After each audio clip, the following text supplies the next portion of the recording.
If you don't like spiders, then this bug should absolutely be your best friend.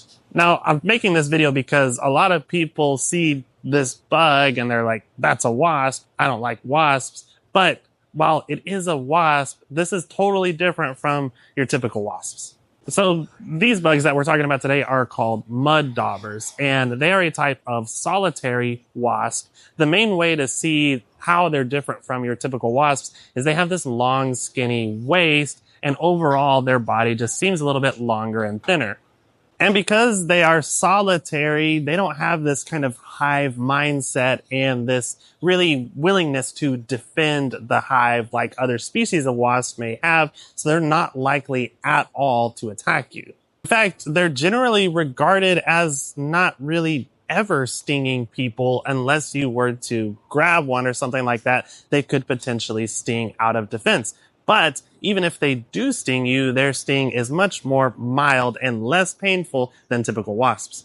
But anyway, back to the spider thing, because this is what really makes these insects so fascinating. They will make their nests out of mud. You've probably seen them stuck to, all over the place in your patio or maybe even a vehicle or anywhere that sits still for long enough. And then they go on a mission to capture and paralyze as many spiders as they can. So yeah, they just seek and destroy. They find a spider, they sting it, paralyze it, take it back, stuff it inside of that nest. And once it's completely full of paralyzed spiders, then they lay an egg in there. And then that egg will hatch out and the larval form of this wasp will just eat its way through all of those spiders. Eventually it's going to pupate inside of the nest and then hatch out as a fully grown adult.